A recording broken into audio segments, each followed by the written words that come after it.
Hello, Madison and beyond. My name is Kyle Cherek, and I am the host for this Madison College Chef Demo Series presented by Vollrath. And to my left is my left hand, and to my right... Your right-hand man. My right-hand man, Chef Graham Elliot. Thank you. How is everyone? Good? All right. Thank God. Yeah, right? Yes. It's going to be it's a Wednesday night. Well, you never know. That's why I'm here. I heard it was the party night, right? We call it hump day? That's right? Yeah, right. Yeah. You're so dirty. It's a family show. I know she's going to be trouble, right? She's Front like, row. yeah, it is. All right, let's do this. So we're going to do a little interview, and then we're going to cook. I want to tell the story of the second time that we met. Yes. First time was pretty cursory. Second time was a food and wine event, and you and I and Paul Bertolotto were sort of key presenters. And I got there, checked in, and the folks that were running the show said, go back to this green room, and Paul and Graham are back there.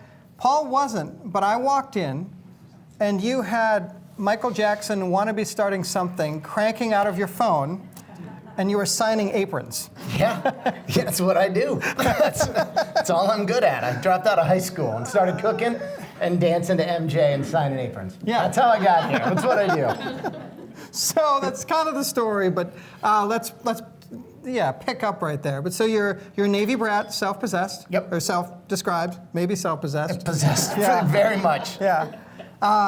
How many cities did you live in growing up? Well, actually, this is the easy reminder. So this is my little personal map of where I grew up.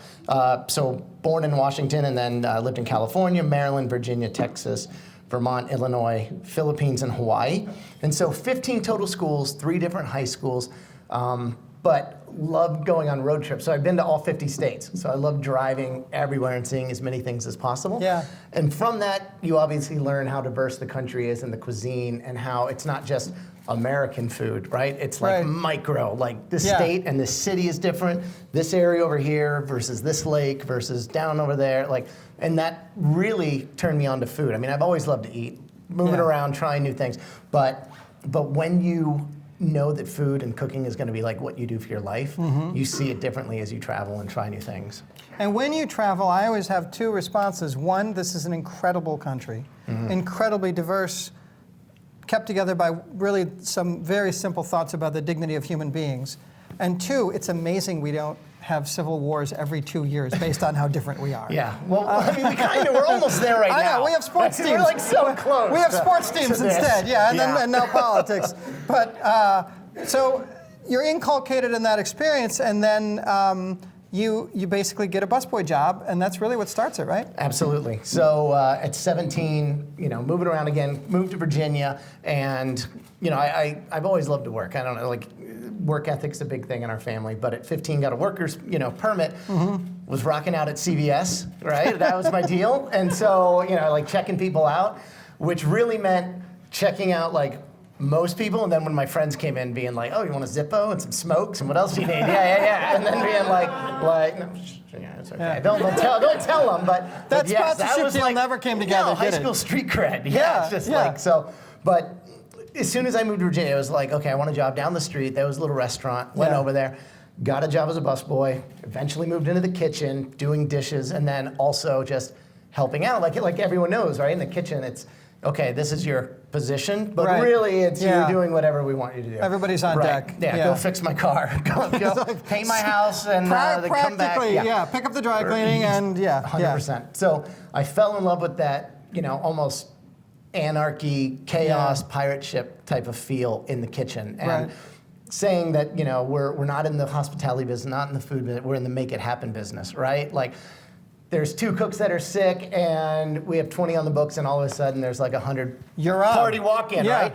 You can either freak out and cry, or you can be like bring it. What else do you have, right? Yeah. Life hands you lemons, and you're just like, bring them. I like give me more citrus lemons. fruit. Yeah. Exactly. So, and just so you guys notice, right? Kyle's got his little earpiece on. They never fit around my ears. My Madonna mic. Look what we just did. we just duct tape this on there because we make it happen, right? That is an example of like That what we was do in the kitchen. 3 minutes before we came out Yeah. here. It's true. It's like Rambo, Yeah, right? yeah. You sew yourself up, tape this on, you're Yeah, good. you're more Rambo than I am. No, it's just a tattoo. It's a way to hide that I'm really the most sensitive person in the room. It's actually it's like it's a the denim. keep away thing. Yes. Yeah, yeah. So well, what I like about your story, that I've always liked about your story, is that pretty much so many chefs like, oh, I was standing at my, the apron of my grandmother, my aunt, my this, my that, and dude, you're a Navy brat. You did not have that experience at all. No. You were like, I'm the new kid again. Yeah. I'm the new kid again. Got to reinvent myself all the time. Yes. So I lived in Hawaii, and it was like tomorrow's the first day of school, and I'm like the skater kid, and I love to surf. And then you moved, to like Southern Maryland, and you all of a sudden try to Preppy. act like you're Eminem. Yeah, right. Or you're like, or all you wear camo because you love hunting. It's just, and you hold your breath as long as you're there, and then you get to move and do it again. So it is very much survival. But I think that plays into the way that I cook and lead and work Yeah. with people and judge with shows, is that there's no right or wrong. It's no black and white. It's all gray, open to interpretation, and everyone does their own thing and can Right. constantly change, right? Like we were talking earlier. Yeah. Think of a potato, right? It can be a vichyssoise, it can be a smoked potato, roasted, pureed, fries, whatever. Not any one of those is better than the other one. It's based on... No, it could be, but you know what I'm saying, from a philosophical standpoint. Here in Wisconsin, potato pancakes on a Friday with a good fish fry is better than all others. All right, Yeah, all right. Yeah, just saying, yeah. I'm coming up to go with you to one. Do or it. to like 20. Yeah, exactly. Get them all, yeah. right? We'll do a tour to fry. Nice. I like that. I like that. Anyway, New go show on. idea. Yeah, right. Yeah. Pitch that later. We have like 15 shows already developed. Yes. None of them would any of you watch, by the way. But they're fantastic to come up together. Yeah. Like a lot of restaurants we do. Yeah, It's just right. like, I want to eat here. I don't care about anyone That else. would be but- great. And it'll make no money. And it closes in a year. But it's Yeah. fun while it's there. Yeah. So this is a culinary school, a fantastic one. Incredible. And you went to a culinary school too, which was one of the other reasons why I wanted to ask you to be part of this series. Yeah, I went to Johnson in Wales. They have a main campus in Providence, but we were living in Virginia and they had one there too. So that's where I went. Basically, the day I turned 18, after being in these 3 high school, and I just did not like school. Yeah. So Yeah. got my GED, knew that I wanted to cook because the chef in the restaurant had gone to the culinary school. That and I you were working. Yes, Yeah. exactly. So I was like, this is what I want to do. There's no reason to continue to do like another year of height. Like I'm done. 18, Yep. going to cooking school. That way, by the time I was done at 20, I was already working. I was already on the path. I knew what I wanted to do. I was able to commit to that. And so graduated right when I turned 20 from... Then so you had a leg up on a lot of people. I did. And I think being exposed to different things, knowing what I wanted to do, and that's a big thing, and I'm sure we'll touch on that, but like especially for students and people, it's just like we were saying, different regions. Don't say you want to be like an American chef. Be like, I want to be the greatest chef of this part of Wisconsin. Right. Or, I love the Midwest, but was grown up or raised in the Pacific Northwest. I want to do that. To say you want to be a chef, it's like, what does chef mean anymore? Yeah. Somebody that works in catering, that writes cookbooks, that's a reviewer, that's some Instagram influencer person that takes beautiful photos of dishes, but doesn't Judges own a other people restaurant. on national That TV. TV judging them all day. Exactly. I mean, it's really there's a million different paths to get to what you want. So don't go and work at the French Laundry picking time for a year when you really want to go be the hotel chef overseeing banquets and this and events and whatever, and vice versa. If you want to be the next Alinea chef owner, don't go and do catering for 5 years. Don't work the fryer. Exactly. Know exactly what you want, and then the least amount of steps to get to that. So the second season, well, technically first season of Wisconsin Foodie, we find out we're filming with Jacques Pepin because he's coming through on a book tour, and Paul Bartolotta hooks it up for us. So I'm like, oh my God, okay, I'm so newly minted at this job, I don't even have cards, and I'm interviewing Jacques Pepin. Right. And the thing that I remember the most, outside of him throwing me out of the dining room because it was a lunch only for chefs. And I'm not one. Yeah, he's like, it's So nice you put to on meet like a fake mustache. No, he's and, like, it's nice to pretend meet, be- it's nice pretend to be meet one? you, but you have to eat the veal at the bar because this is just a lunch for chefs. He said, you may as well cook from your heart because you can't escape yourself. And the sooner a chef learns that, the happier their life will be.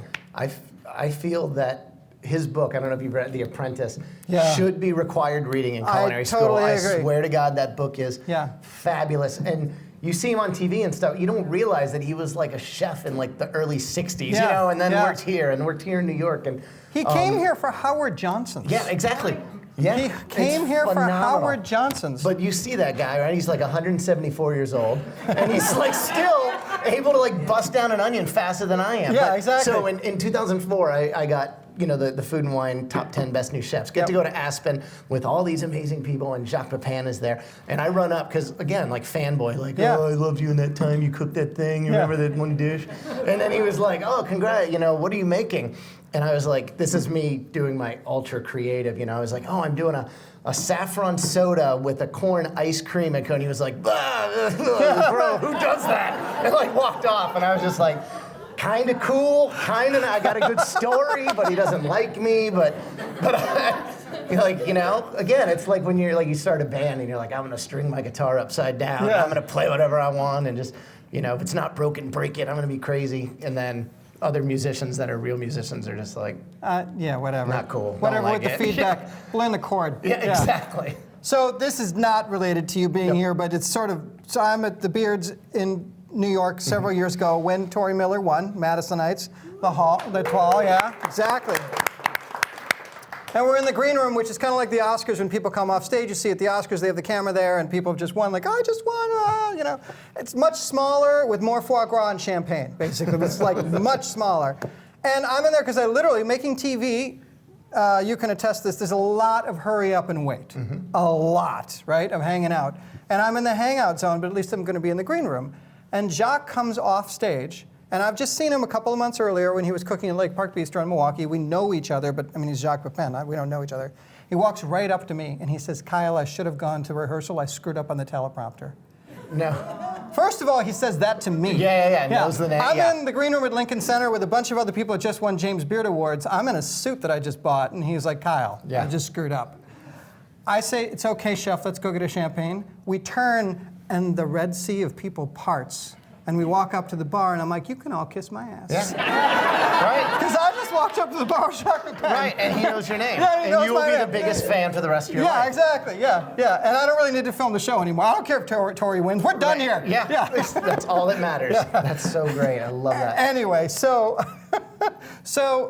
you're cooking, and then you have some really great like resort jobs, basically. I mean, you kind of do the Stations of the Cross in a way, and then you're in this. You get this great accolade from Food and Wine, and take us from there to Graham Elliot in Chicago, where you're the youngest guy ever to get 2 Michelin stars in the entire country.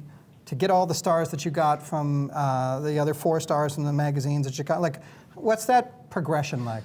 So, moved to Chicago at age 20 to work for Charlie Trotter. And by 27, he gets 2 Michelin stars. Just so if we can have a moment, right? Yeah. no, Exactly.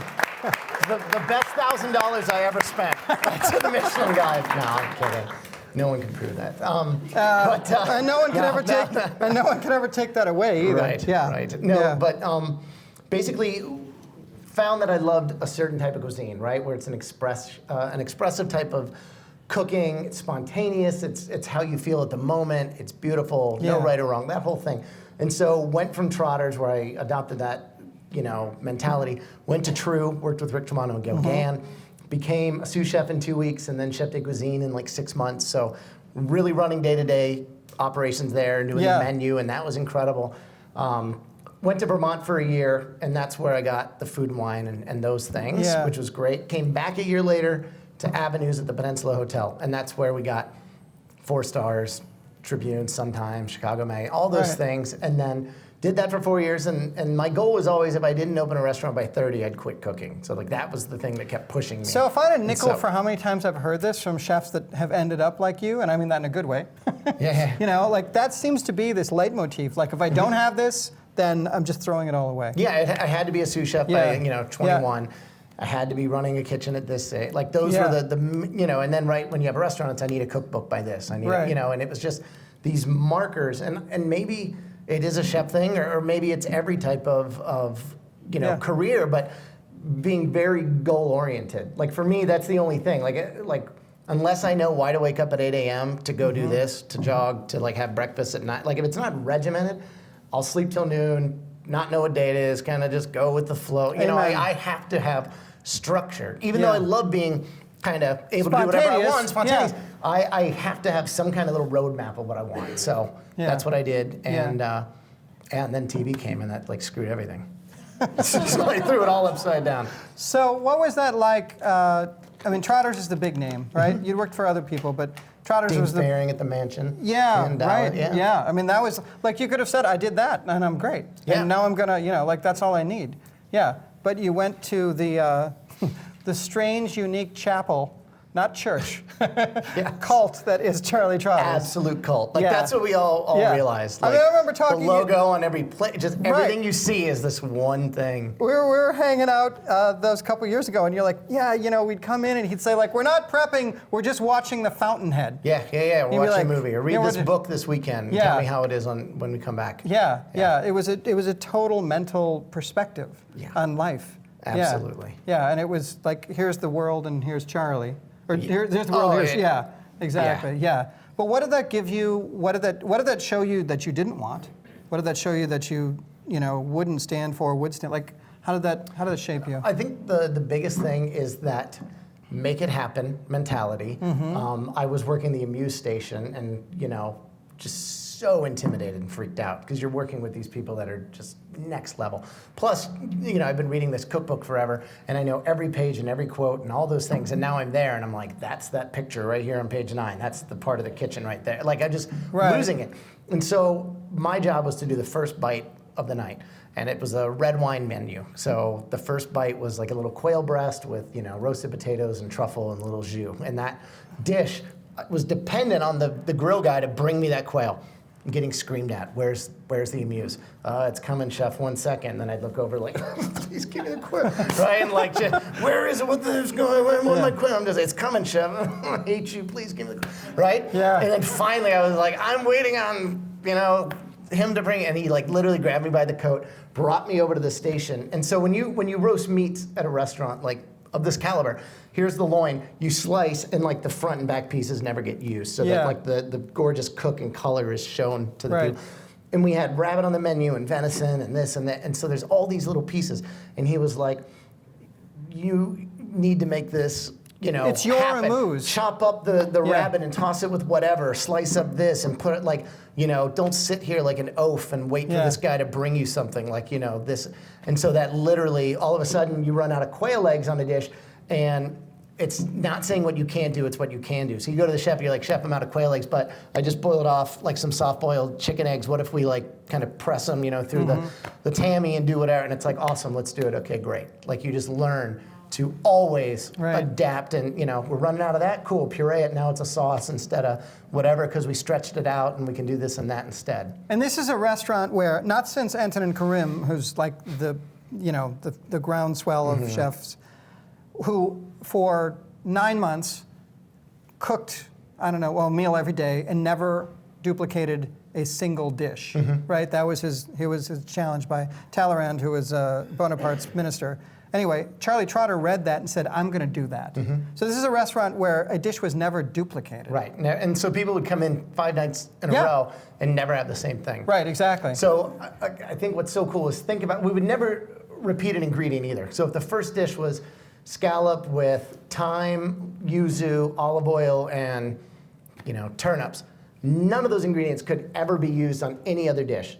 So you'd have 12 dishes, and each one's 3 or 4 components, so you do the math, you have all those ingredients. So instead of saying you have signature dishes, you have ingredients that you can mix and match constantly. So you came in last night, had the scallop, whatever, now it's gonna be poached oysters with like a yuzu gel and pickled turnips. And then the next day, it's gonna be, you know, roasted caramelized turnip with, you know, the rabbit loin and whatever. So it's always evolving and moving around. And as a young chef or cook in the kitchen, that is the coolest thing in the world. Did you go home after nights like that and either fist pump like your life or break down in tears? Oh, in tears every day. I mean, we used to take things at Crisco home and practice canelling. And then you would also, if you like peas, right? Like stupid little peas, you got them, you got to shuck those. Then you got to take the stupid little skin off each pea. Yeah. And there's no way you're going to come in and get that prep for the day. So you take those home, and you're already home at 1 or 2, and now you're shucking peas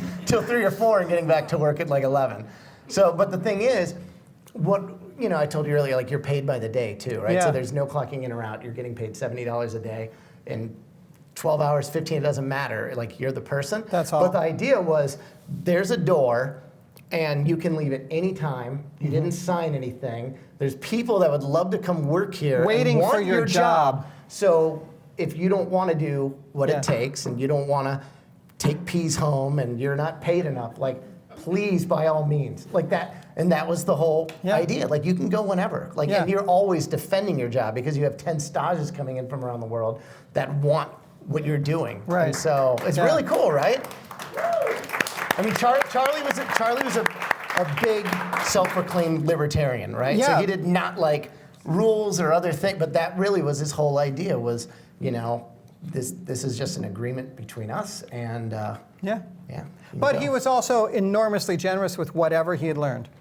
Oh, I mean, with He would. in hindsight, I mean, Yeah. it was an early night, we're ready to close down, and instead of that, he would bring like all 5 dishwashers and 5 busboys, had them sit at a table, and we did like a 10-course menu for them. When it snowed one night, like 2 feet, instead of 100 people, we had 20 people, and we ended up doing like 20-course menus for all of them because they came in. So it's like, let's do a whole roasted foie for the table and give them this and do it, But he also was mad that the mayor shut down the city without asking him first. Yep. That's literally what he said. Famously. Right. Famously. Yeah. So, and then I remember Chicago Magazine came out, and it was the meanest people in the city awards, and Jordan got #1, and Charlie was like #3, and said he has to work harder next year to be the worst, meanest boss. So, and you did have some issues, here and there. Yeah. So you leave the bubble. And you move on to avenues. Well, no, then you go out to Vermont to heal. Exactly. And cleanse. And cleanse. Yeah, exactly. I'm going to cook in the woods for 15 people. 1,000%. Yeah, that come in snow boots. It's the coolest thing in the world, though, that opportunity. Well, and how wise of you, whether you were conscious of it or whether something intuitive higher power said, I need this rest. Yeah. I mean, it was that, and also at that time, I knew I want to do my own thing. Like, I'm at the point now, and not like a cocky thing, but I know how I like to run a kitchen. I know the food I want to do. Right. I need a platform, and I don't care where it is. So I went online and looked at chef jobs, and this was a 4-star, 4-diamond, 15-room inn, and there was 20 miles from the nearest stoplight, and there was 2,000 people in the town.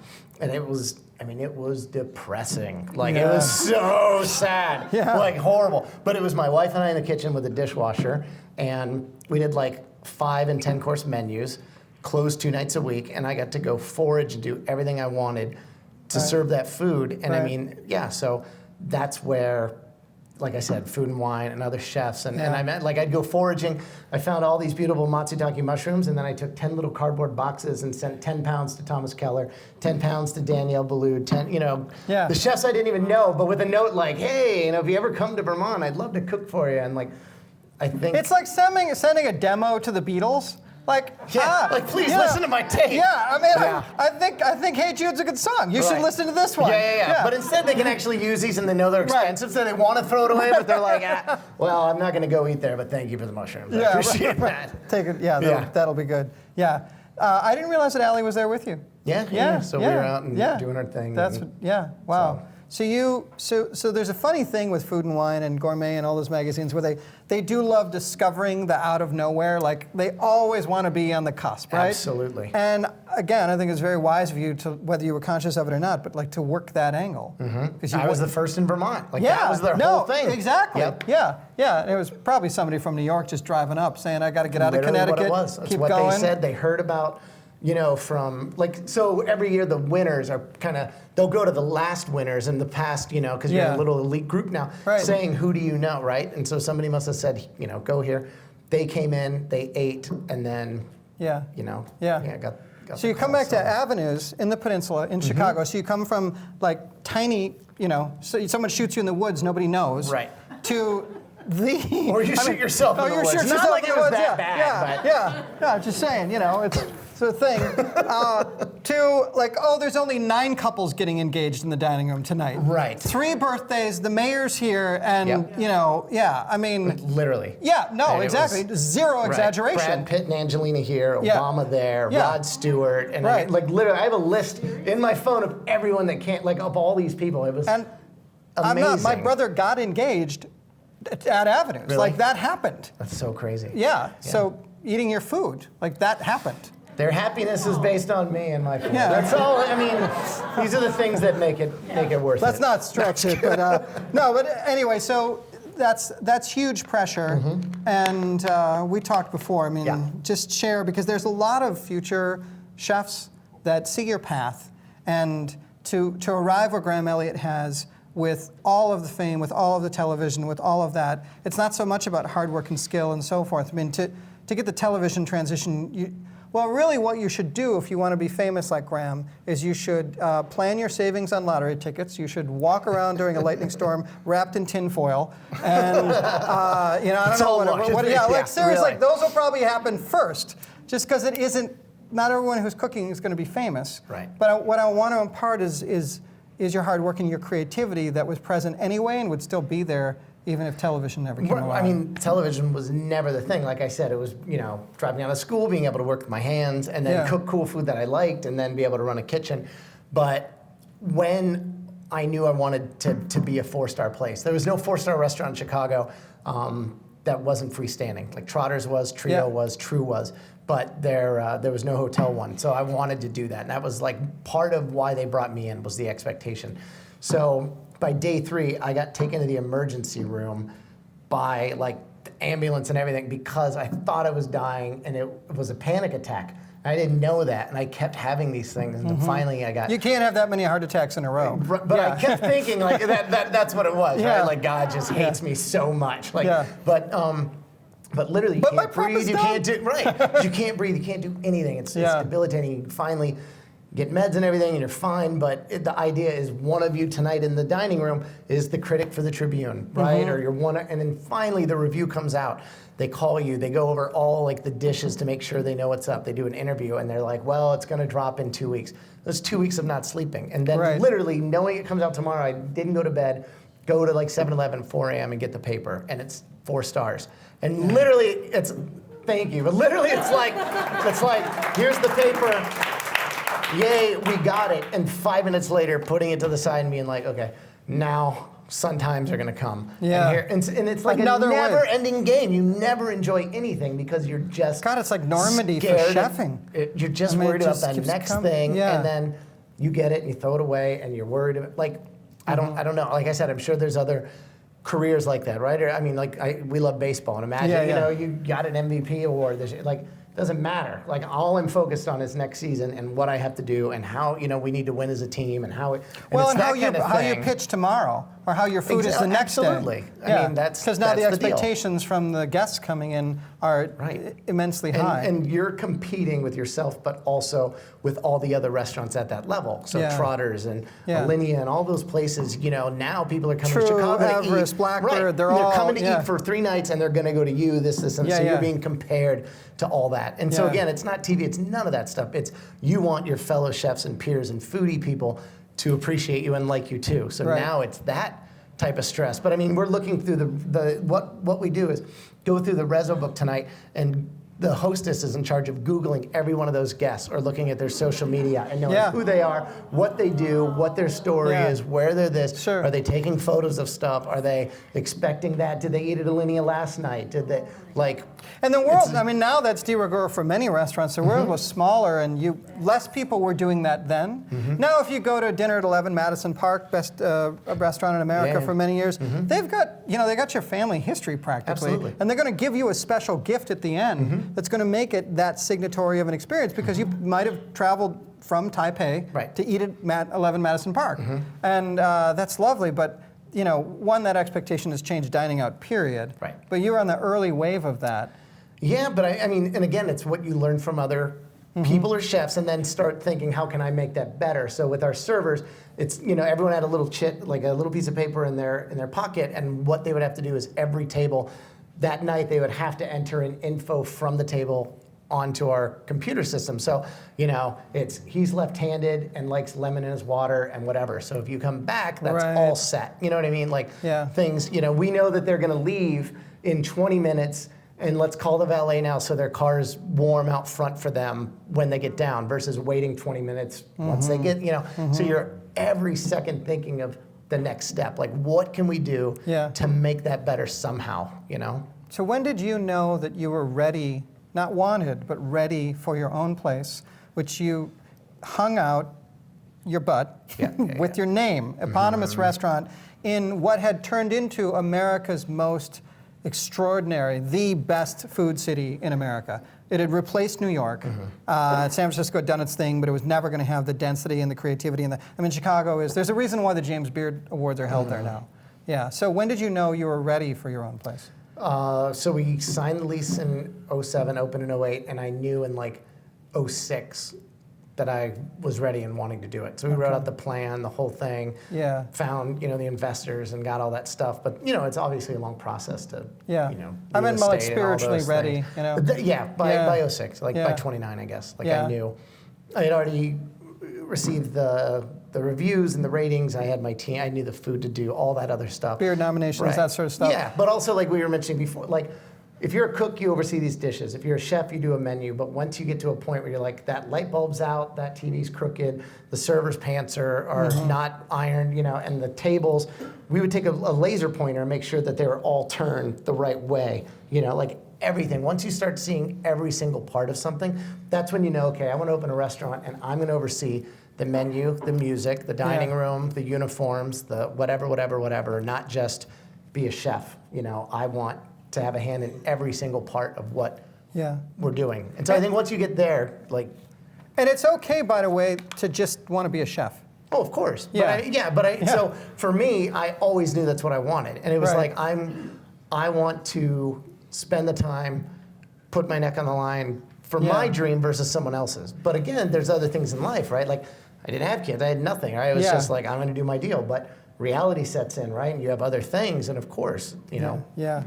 Did you and Allie lay in bed in those days and just like, every once in a while, like, oh my God, what have we done?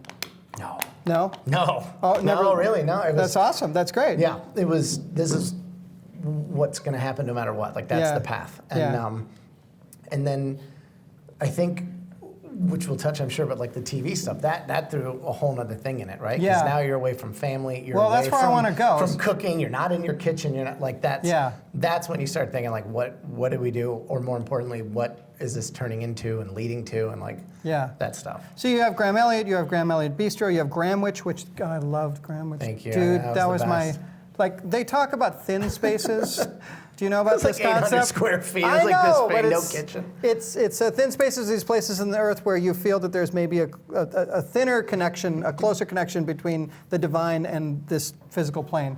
Gramwich was a thin space for me. Thank you. I bet now it would work, right? Because people care about where their food's from. At the time, it was like, I'm not spending $8 on a sandwich. But I guess that's ahead of the curve, because everything made sense to me. I loved it. I have all the photos of everything still. Like, I thought it was such a cute concept. Yeah. But it was also like 800 square feet, no kitchen, no grease trap, no hoods, no anything like that. And it was $10,000 a month for rent. So it's just like, so again, when you're like 32, you're like, let's do it. This will work. This is fun. And then it's a lot of $8 sandwiches. Yeah, exactly. You'll never ever put, like, the math just doesn't work. Yeah. So well, in hindsight, if you had a commissary kitchen, you were at the airport, and you did catering, and it would make it would be different. I think we were cash only for the first 6 months too. I paid cash. Yes. And then people would walk in and be like, I'm not, well, this is lame, and it's like, well, sorry, we're cash only. We're cool. Yeah. Like. Well, thank you for that charity work for me. So TV comes along, and I have some experience with how TV can change your life. You're the TV man. I don't know about that, right? but I mean, come on. I watch you in Chicago. Thank you. Left at the height of the party, everybody. There's more coming. Don't worry. Just that show, not TV. But anyway, so that's a whole different pivot, and you're not cooking. and you're not in your restaurants every day, and you're not, that leadership role. Right. But you also represent. You become a symbol, an icon, something that people project an awful lot onto. I'm familiar with that. Yeah. Yeah. So how'd that work for you? I know what it's like from the host side, but from the chef side. Yeah. Well, it's interesting because what you lose or sacrifice as far as your peer appreciation and respect, you gain tenfold as far as the public, right? Right. So other chefs, I don't know if it's you lose street cred or They're jealous. there's jealous and exactly that kind of stuff. But it's, oh my God, he's not in the kitchen anymore. He's sold out. He sucks. Whatever. Yeah. But at the same time, you can cook for 80 people in your restaurant and try to blow them away, or be on a show and cook for 5 million people that are watching that now know what that ingredient is, or why you do that, or how it tastes, or now kids see it and they love that, and like.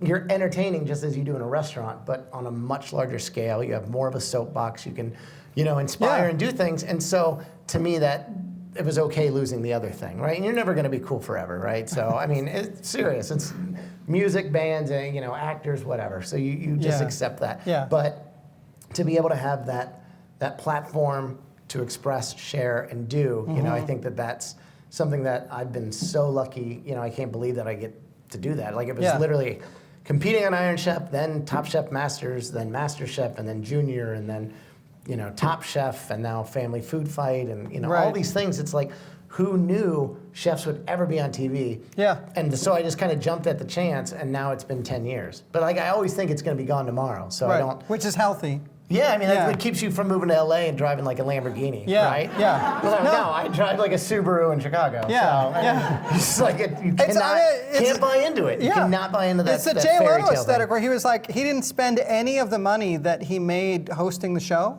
I mean, he was like, he's like, I'm a stand-up comedian. This could fall apart tomorrow. Exactly. Yeah, and he just squirreled away. So, 2 truths about your TV experience. Kat Cora is shorter than you think. And Gordon Ramsay. The most fit person you've Oh my ever God, seen. truly. Oh my. Yeah, she is. Yeah, yep. Yeah, she's awesome. She's exactly what you think she would be like in person.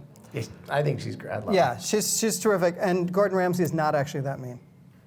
He's probably the funniest person in the world. I always try to be the funniest person in the room, and he will one-up it. Right. Like, always. Like, you think you go far enough? Yeah. No. Like, it'll totally pushes it to the next level. And if you're in Vegas, don't go to his Glamour Puss restaurant. Go to his fish and chips place. It's the best fish or and burger. chips. Burger's killer, too. Seriously, Love so that. good. Yeah. But anyway, those are. Yeah. So you were submitting. You were like, I want to be on Iron Chef. You were beating the. Absolutely. Yeah. Because again, I think a lot of it is ego driven, and it's that, and it's not bad to say you want to be on TV or a chef. It's saying you want to be an actor. You can go to Shakespeare in the Park or some play, or do you want to be, Tom Cruise and be famous and make people smile and take pictures with people? Like, there's no, it's not a love bad Mission thing. Impossible. There you go. You know what I mean? Like Top Gun, who doesn't want to hang out with Iceman and be Maverick? I mean, that's the same kind of deal. Right. But to be able to do that stuff, I mean, it's been super, super fun. But yeah, balancing it where you're trying to be a chef, you're trying to, run places in different spots, and balance family life. You have to make sure that your core people understand what you're all about, family first. But then in the kitchen, we have, 5 stations, right? So the menu's broken into cold, hot, Sealand, sweet. So there's like 3 dishes or so on each one. That person that works there does the ordering, the prepping, the cooking, the cleaning, every single part of it. So if the grill's dirty, it's that person's fault, and they're the ones getting yelled at. Yeah. If you run out of scallops on the cold station, it's because you didn't order them. So you need to go find a way to fix that. So when you open a new place or there's a chef position opening, any of those people can move into that. It's not like they all of a sudden get a title or a name on their coat and now they care and now they're chefs. Like, you're in a band and everyone plays their own instrument, they're just a different part. So it's all equal. And that's the biggest thing, is if you can inspire and really impart that philosophy into your team from the ground up, and everybody is on the same page, then you can do whatever.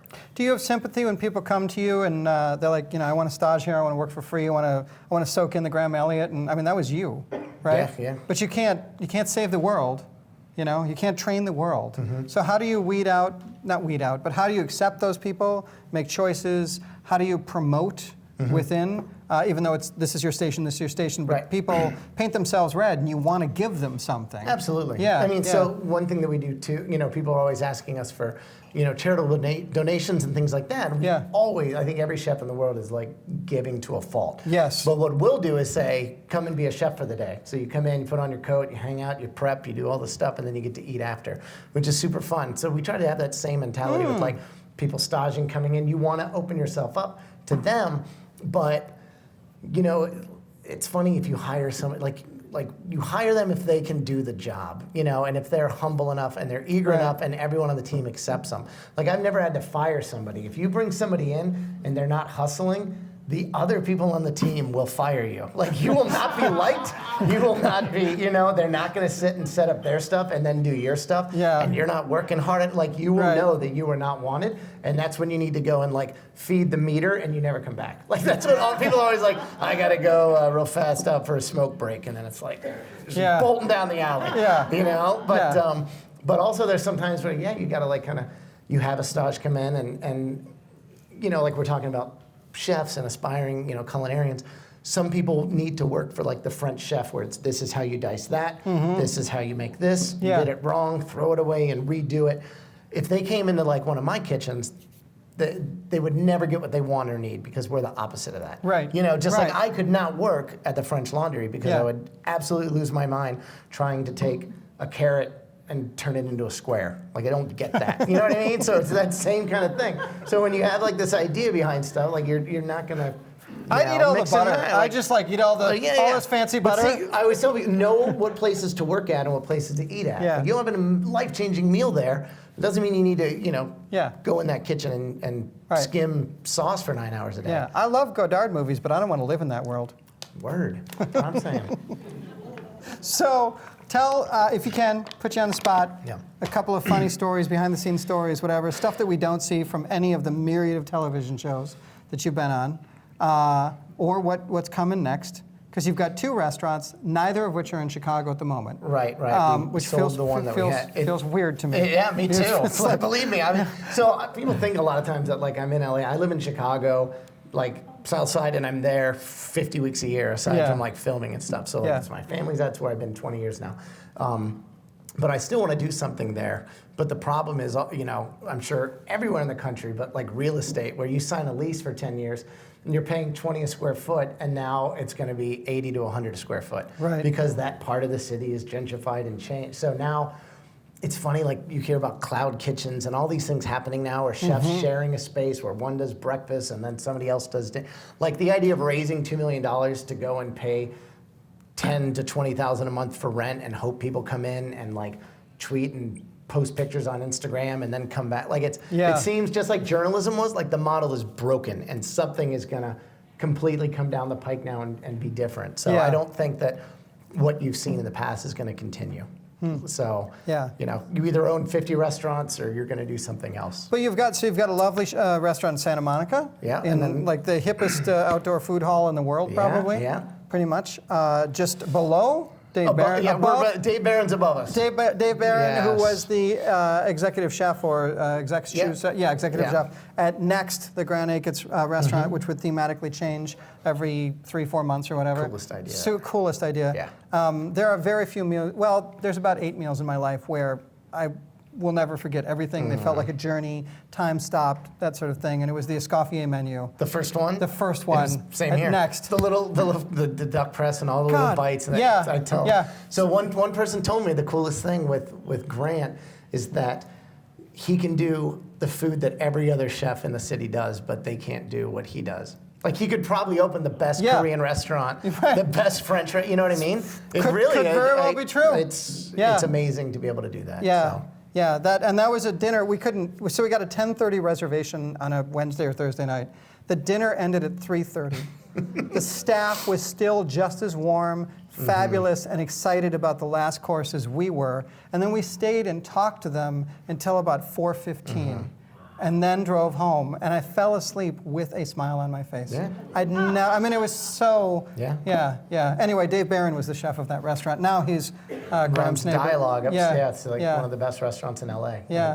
So you've got that, and then you're in China, man. Yeah, of all the places. Yeah, so Macau. Macau is like the Vegas of the East, and MGM, Wynn, Venetian, every one of those is there. So I'm at the MGM, and we do the 3-meal-a-day restaurant. It's called Coast. A lot of seafood and a lot of local inspired dishes, Macanese cuisine, things like that. So it's really amazing to go over there 3 to 4 times a year and immerse yourself in that culture, especially going to the markets. Amazingly crazy stuff. Yeah. Did you ever expect, as a busboy in Virginia Beach? Virginia Beach, that you would basically own a restaurant in Macau, China? No. The goal, again, was to just be a chef, and then, maybe to one day own a place, and that was it. Yeah. Yeah, so. Pretty good. Well, let's cook. All right. Yeah. Let's do it. Yeah.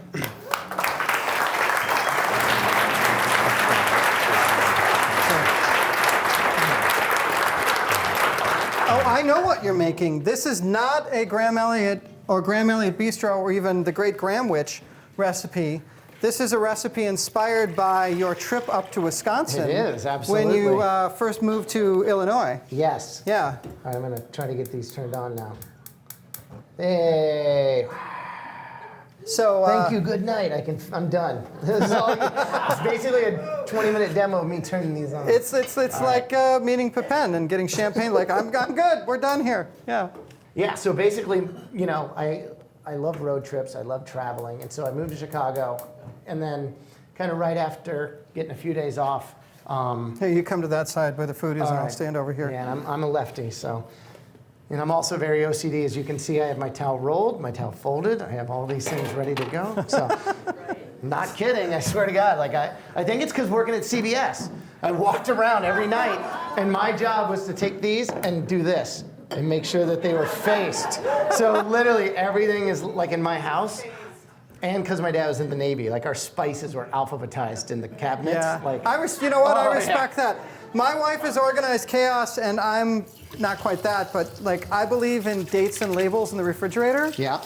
And I could tell you when she's been there, because I'm like, why? Like, just put the cheese in the cheese drawer. It's why is there? Why do we have veggies next to yogurt? Right. But then you realize, like, I was taught early on in marriage, you can be right or you can be happy. Oh, totally. So it's like you really do choose your battles, right? Where it's why did you put the, it's fine, I'll move them.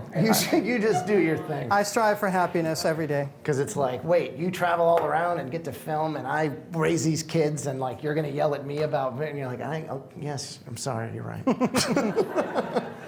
All right, so road trips, Chicago to Wisconsin, driving around. Fall, thinking, okay, what's around us? Cheddar and apples and bacon and beer and all these goodies. And so my whole thing is like, I don't know, I think the French must have the greatest like PR marketing people behind them, because everyone thinks French food's the deal, right? Yeah. It's, again, no one's better or worse than anyone else, right? Yeah. And the French actually are like the worst. No, I'm kidding, you French people. Like, But my idea is like, no, you got risotto, right? Which is Italian, but it's like, let's add truffles, let's do Parmesan, and it's like, no. Like, I was raised on like blue box mac and cheese, right? Yeah. Like powder, and if I did really good in school, I got like hot dog sliced into it. So that was the deal. So. Boiled hot dog, because then you got the weenie water soup left over. You do that. That's the stock. You're mixing your stuff.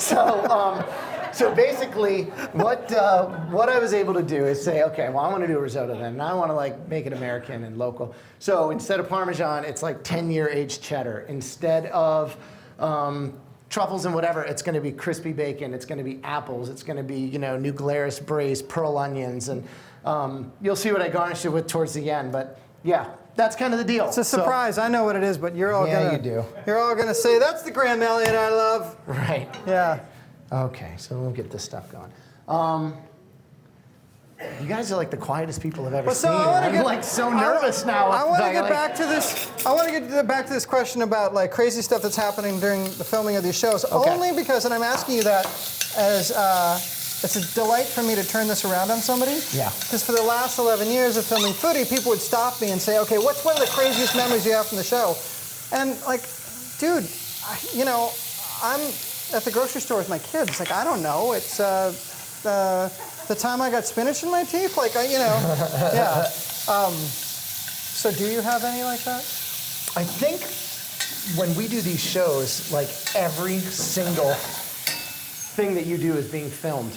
You know what I mean? Like whether you're a contestant or a judge or anything else. So I feel like all the good stuff still makes it into the show somehow. So it's literally hot mic all the time. Exactly. Yeah. But what's funny is that in between every single take of anything else, we stand up there and like you said, I'll break my phone out and start playing some kind of music. Yeah. And I'm dancing, and then Gordon will like make fun of me and make me dance in front of the cat, and like it turns into this whole thing. Yeah. But yeah, I always tend to be like the little brother goofball or something. But it is funny, when you have all these different personalities on a show. Is it hard to go from that kind of fun camaraderie that you and Kat and Gordon have, for instance, and then to be, pretty stringent and direct with someone when they've just blown it? Yeah, it's hard because I always say, especially it depends on the show, right? Like, so if you're doing Top Chef, these are professional chefs that generally they own their own restaurant. Yeah, they're ready for it. Yeah. Exactly, and they are on there for a reason. Yeah. And then when you have a show like MasterChef or Family Food Fight, these are people that are not paid to do it. It's a stay-at-home, dad and a lawyer mom and a firefighter and whatever. And so to sit there and like crush their dreams and say they suck, that's not cool, right? Right. I've tried to explain that to Joe for 10 years, and it just makes his day to do that to people. But for me, it's just like if I like to sing and play guitar, and if I did that on a show and they were like, you suck, go home, that's like brutal. So I always say it's a No, then you'd be like, well, you haven't heard my Cat Stevens. Yeah, exactly. Right? I sound bad on purpose. But you turn, you basically, I always say it's a compliment sandwich, where it's like, wow, what a great idea, Yeah. Pork chop with whatever. Next time I would actually cook the pork chop. Like, don't serve it raw. Don't do that.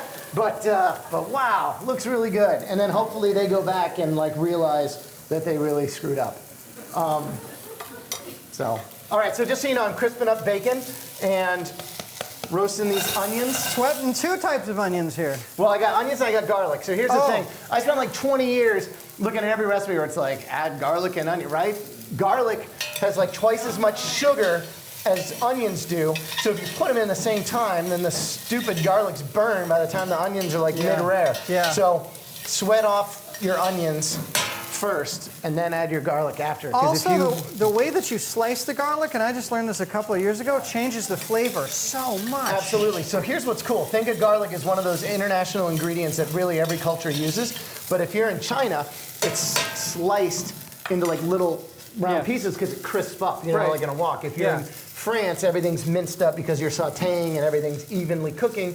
Italy, it's like with a little salt and it turns into a paste, so it's super pungent. Like, everybody does garlic in a certain way, which I think is super cool.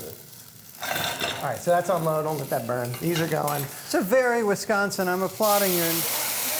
New Glarus. You get a beer. You get to just start throwing them all out. Like the culinary Oprah. We're going to have samples, but not beer. Just so you know. You have to get that on your own. Yeah.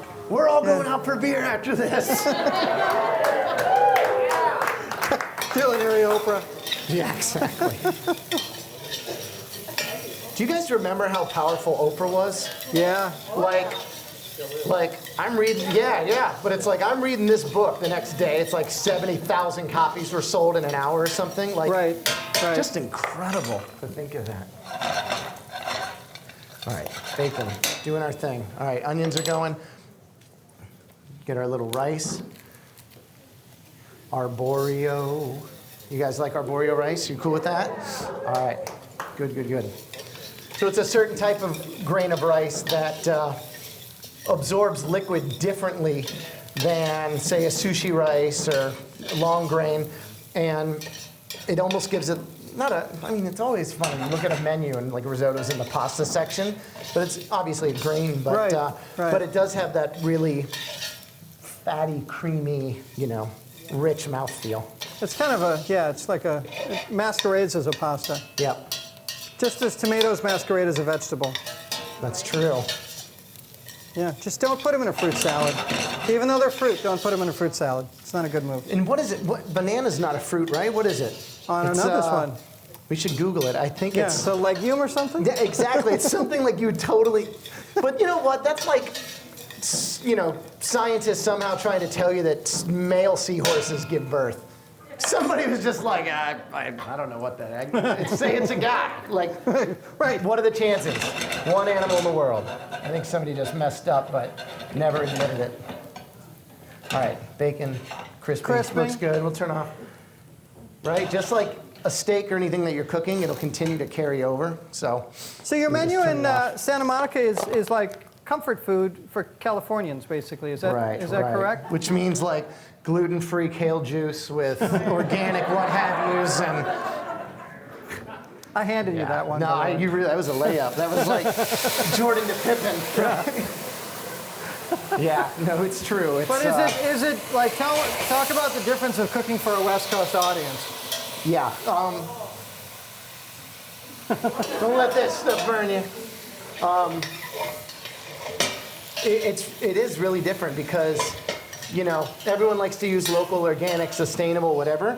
But out here, that really means like 25 versions of, rhubarb in the spring. Like there's not a lot that we really have. I mean, you got to be honest. If you want that kind of stuff, go to where it is, right? You go to California, there's 14 different varieties of, avocado. There's 30 different asparagus things that someone grew. It's, we have a slightly shorter growing season. Yes. But we do pretty amazingly well with what we've got. Actually, you know what I mean? I'm just saying that, like, if you want to open an oyster or a lobster shack place, don't go to South Dakota. Right. So... Although, go with it. Like, no. The South Dakota culinary hotbed. Have you been to Fargo? Oh yeah. Yeah. Yeah. I like the Dakotas. So California, the food, very vegetable focused, seafood, everything super super light.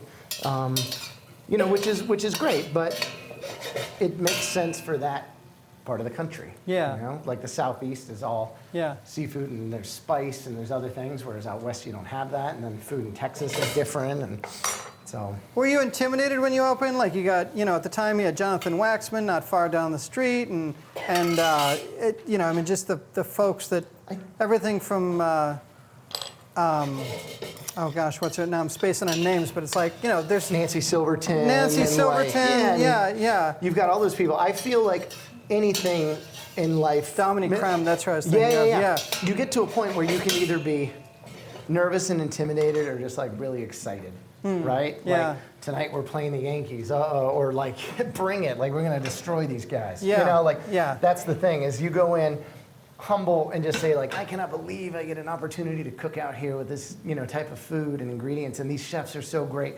If you go in and you're just really scared or cocky, and think you're gonna really show people how it goes, like that's how it's the done. worst. Sure, that's the worst. Yeah. So with the risotto, just so you know, right, we were talking about flavor, texture, all that kind of stuff. And with risotto, you need a tiny bit of acid to help cut through all that fattiness and richness.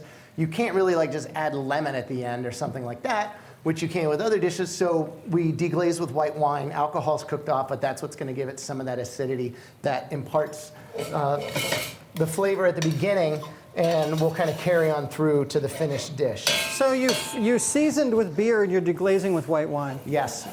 Beer or braising in here, right? Yeah. This is the beer braised with the butter. beer was in there. Okay. Beer and butter, and then that's just deglazed with the wine, and that's all. Got it. And then we add a little bit of stock each time because we're not like cooking pasta or boiling it. If you did that, the outside cooks, the inside doesn't. Yep. And so we're doing a little bit, and it absorbs it and soaks it up, and then you add more. And we have our stock warm. Another thing, don't just have cold stock that you keep adding to where it stops the cooking process and messes it all up. So. But have stock. Have stock. And make your own stock with whatever, right? I mean, like if we're doing this, you've got garlic, onion, whatever. If you're doing like a pumpkin risotto, throw in all like the seeds and the guts from the pumpkin you just clean. Like make something taste more like itself by utilizing everything it gives to you. So that's smart. I'm kind of a two-dimensional stock guy. Are you? Maybe 3. Two-dimensional stat guy. Well, we'll do a beef, chicken, and a fish. Okay. Not all at Makes once. sense. See, in California, they call it bone broth. Yeah. Right? And they charge 4 times as much. God. So the James Beard Awards several years ago in Chicago, after the awards, they have all these food stations that are cooked and manned by the chefs, typically who have won in the years previous. And one, I don't know which booth it was, but they were literally serving cups of bone broth. And these are food people. I mean, there were like a million. Really? Yeah. Really? Bone broth. Bone broth. Yeah. It's really just called broth. Yeah. It's Yeah. sort of like what you know what they called produce in the 1930s, or rather, you know what they called organic produce in the 1930s. Produce? Yeah. Yeah. Yeah. It's crazy, isn't it? It really smells good. Yeah. I Yeah. hope so, right? Yeah. So how do the apples come together?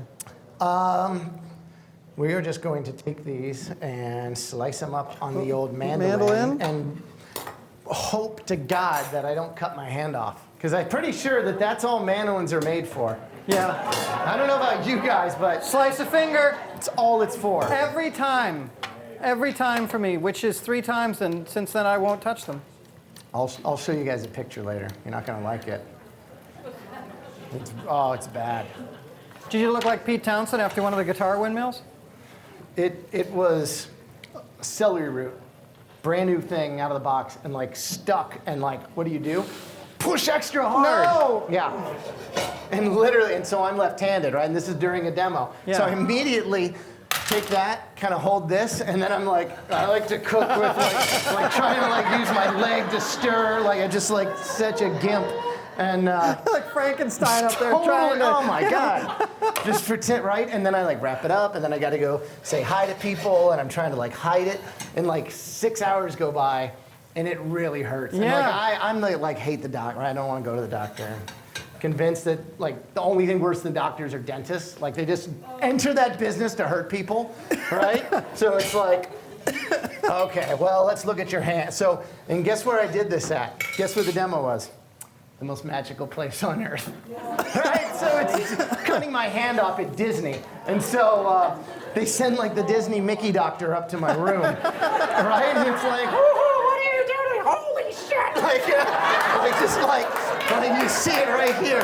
This whole chunk was just like, oh, and they looked at it and they're like, yeah, no, we got to go to the ER. We Did gotta they get just give you some stitches. bright yellow gloves to put on, like Mickey, and say it'll be Just walking fine? around. Yeah, That's everything will good. be fine. Very well played, sir. So, but literally, they were like, no, we got to go to the ER. We got to get stitched. And I'm like, right? And so we go, and it's like, 8 stitches, but they did it in blue, so it was like my Cub stitches. So it was like, yeah, playoffs, there we go. That's why. Did it on purpose. Oh, stop. See, you gotta love the romance and beauty of baseball before a team. Because Yes. really you're rooting for Yes. a jersey. Because Yes. as soon as Chris Bryant comes here this spring, you're like, oh, I love Chris Bryant. Like, see, it's not just the team. It's not, you love your city and who you support. Yes. But the idea and beauty that everything in the world changes, right? Like you got your phone, you got this, you're doing whatever, you're texting. But baseball, it's dirt, it's grass, it's wood, it's leather, it's 60 feet 6 inches from the pitcher's mound to home plate. Yep. It's that your dad and his dad and his grandpa and whoever all had that same experience.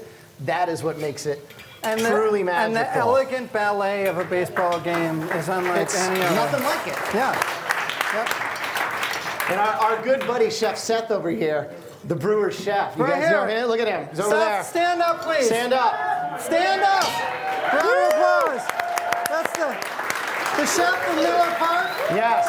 Did a demo here last year. Yep. And one of the reasons that ballpark food is what it is right now. That's right. That's and right. the coolest guy. So you guys should all be super, super psyched that he's down the street. Yes. Yep. Yeah.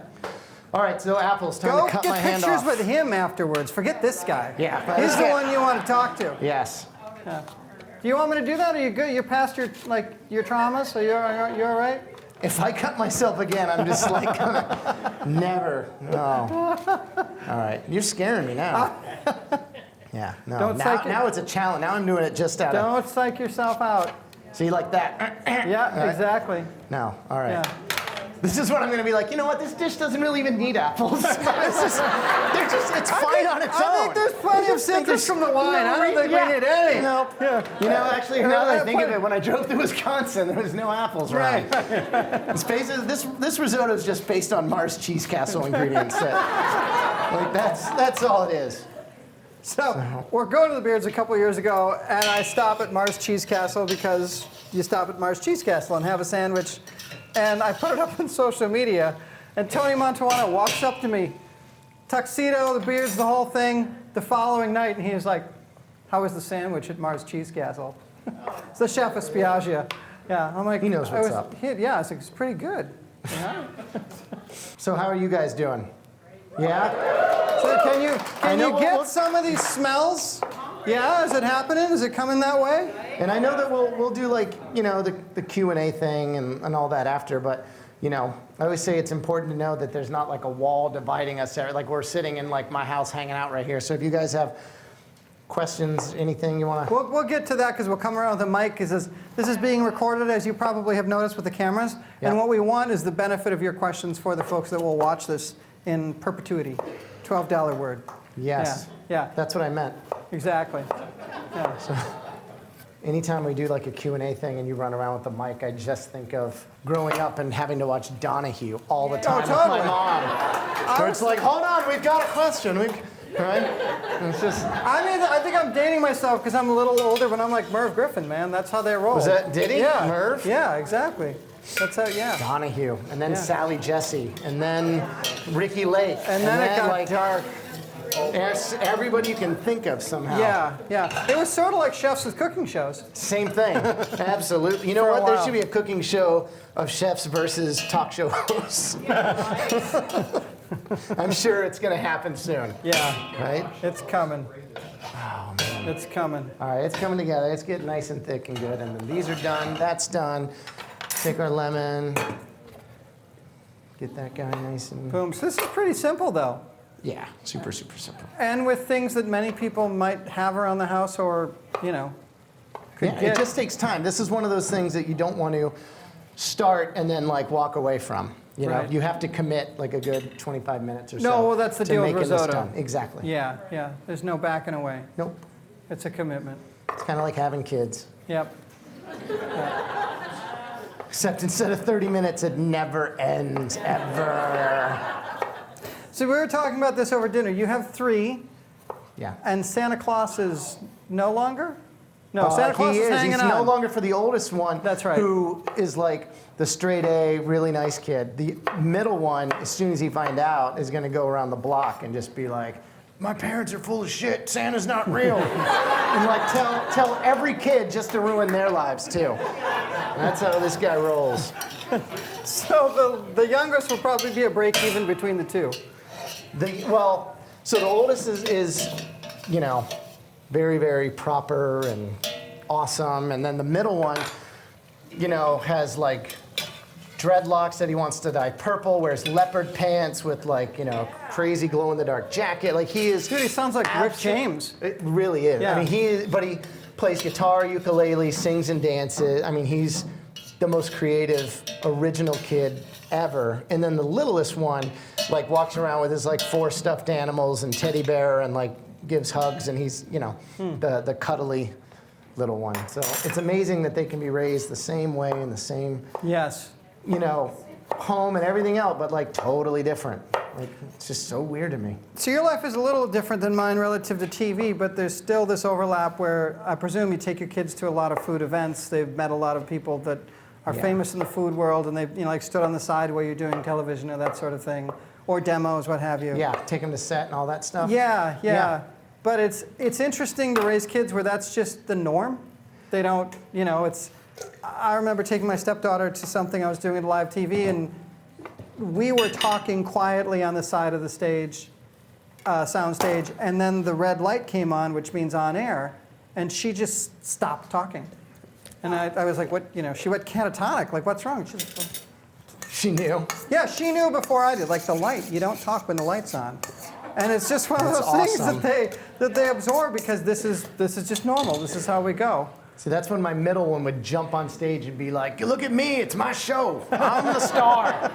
Like literally just did some school project. And it's like, what do you want to be when you grow up? And he wrote like YouTube star. I'm like, what does that even, like, what is that? Or like professional Fortnite player. So I'm like, well, the kid's got real goals. Work hard enough and you'll get there. Both are possibilities, though. That's the strange thing with our times. Oh, I know. It's crazy. But yeah, it's amazing. Like for me, it's not just TV stuff, but it's demos and things like that. Like, you know, quality versus quantity when it comes to the time, because traveling, doing different things, but okay, I'm going to be in Hawaii, let's stay an extra week and bring the kids. Okay, we're going to be in France, or we're going to be in Florida, you know, Disney World. It's that same kind of idea. Like, okay, when can I bring them to come and spend time and do that stuff, you know? Yeah. So. Is it tough with school, though? Because your schedule doesn't exactly coincide with the school year. Right. So the first few years of filming, they came with me to LA, and we stayed there for like 3 or 4 months, and you know, had a place and did that whole thing, which was really cool. But yeah, once they start school, can't do that anymore. But it's easy to take an extra day or two here, because it's like, you know. Yeah. Yeah. Able to make it happen, and but not for long periods of time. Right. So. Right. It's also so grounding to come back from a big event where you're presenting or what have you, and just they don't care. They're, let me show you this book that I'm reading, or the stuffed animal, or this thing, or whatever, and you're like, this is that was the real world for sure, but this is definitely the real world in a different way. You know, what's interesting is Dad of the Navy was gone 8 months, you know, on a ship and things like that, and you know, this is like 82, 84, and wasn't able to, you know. Every 2 months, it's like you're at some kind of place in, you know, Africa or Japan, and you'd make a phone call, but like talk to mom. Yeah, so you didn't have Skype. Never saw. That's what I'm saying. Is now, you be in China and FaceTime in the morning and night. Yeah. Text, you know, do whatever. It's wild. Again, how that technology works that way now. All right, season. A little bit more Add stock. some more stock. The risotto is odoing, definitely. Yeah. Yeah. It's getting its Odo on. So do you drain off the oil of the bacon and just add it in, or how do you? Yeah. Yeah. And then I'll do a shot of the bacon fat later when no one looks. Right. You know what's crazy? I guarantee if I did that and poured that into a shot glass with like bourbon and charged $10 for it, you would sell out tonight. Oh yeah. Like, what are the specials tonight? Do you have any of that organic Well, we got bacon fat bourbon shots. Now, bring them. That's our how many? appetizers. Yeah. How many can I order? Right. Yeah. Just bring me the pan. It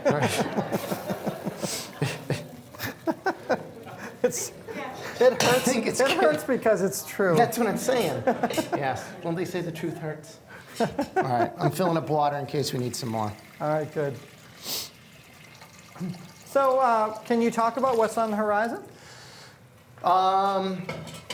You can say no. No. Want to do a restaurant in Chicago. In Chicago. And then, what do you call it? What would you call it? What would I call it? I don't know. GE 2.0, the return. Return of GE. No, I don't know. Interesting question. Glasses, no glasses. White glasses. White glasses. Yeah. How did that come about? I wore on the first seat. Well, it's weird. On Top Chef Masters, I was wearing like red ones, and then I wore blue ones. I always say in a world of 6 billion people, you got to stand out somehow. It's like, look at me. So, once we did Master Chef, and I had different ones on for like all the different episodes, for continuity, they wanted like one pair, and I was like, okay, I'll go with white, and then kind of turned into the thing. So why not? I was saying it's like the reverse Clark Kent. Like I take them off and walk down the street and nobody knows who I am. You know, it's like nobody knows who I am anyway. But I mean, you know what I'm saying. We were talking about that before when I wore them. Yeah, it's totally. I'd come to the farmers. It becomes a thing. Like it's weird. Came to the farmers market here with them, and my wife said, "You just stand for pictures and talk to your people. I'm going to go shopping." And then came back a month later, didn't wear them, and we could shop with impunity, and it was no big deal. Yeah. Yeah, so it's fun to go to, a ball game or something and just Yeah. be able to walk around and hang with the dudes, the boys, the kids. So garlic in. Yep, and then the pearl onions that have been braised, and then we got our apples, we got all that. We're gonna grab our queso, Queso. just in queso. Uh-oh, look at this, look what else is in here. Nutter Butters. Somebody at the school made a bad call putting these in there. These are going home. That's totally unplanned, just so you know. Again, I like to cook spontaneously, eat spontaneously. I've been eating so well lately, too. Who the hell put Nutter Butters in there? Temptation Island. Let's just see if there's any. Yeah, anything else? Is there any tapioca pudding hanging No, out? no. What else? Spam. Yeah, Cheese No. Whiz in the tube. Just a huge. Chicken and a biscuit crackers. Oh, that combo, one of the best flavor combos ever. It's like, wait, There's a chicken small and sleeve of crackers. All right, but you need Laughing Cow cheese or No, what we need something else. we need Mercs with the red wine. Yeah, right. Yeah. 1,000%. Boy, I knew that better friends of my parents were coming over, based on whether it was the plastic container That's or amazing. the carafe of Mercs. That was like, that's just the so-and-sos. Right. We don't need the ceramic for them. And then I was like, no. He's in a division above me. They're coming over. Put the carafe out. Yeah. That is so good. I love that. Yeah. Also, the coasters that they'd put underneath their cocktails would change. Yeah. Yeah.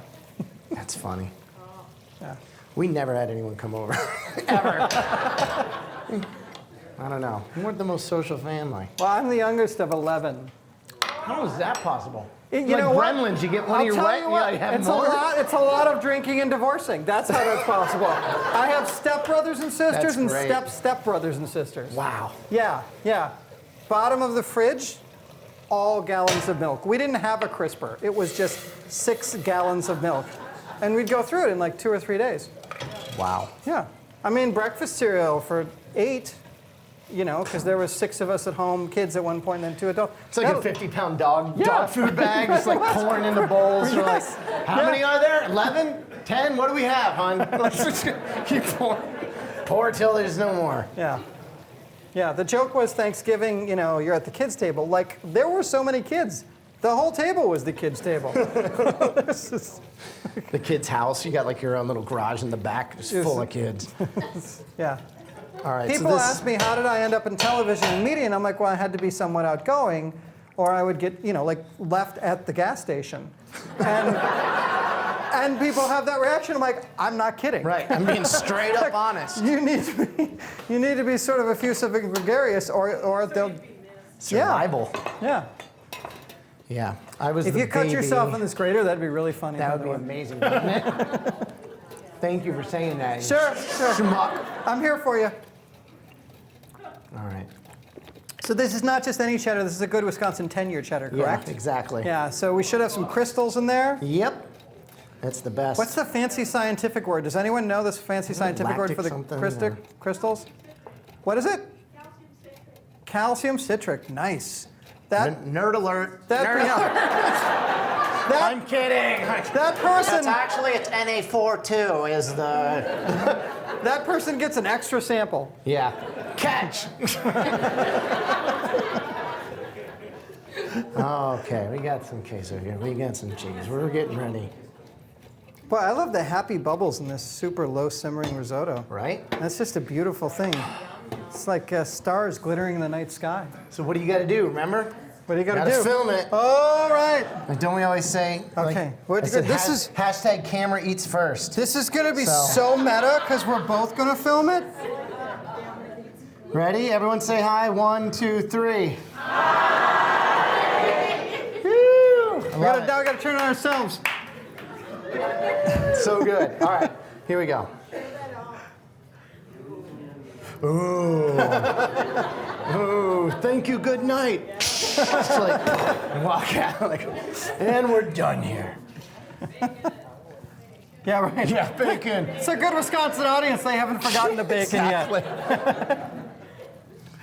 I love that. It's like the cry from the balcony. It's like the two grumpy guys from the Muppets. Oh, Put the bacon in! Bacon! Bacon? I don't even know him. All right, here we go. So what was one of the craziest or like most vexing, like I can't even believe I'm cooking this when you worked at Trotter's? Oh,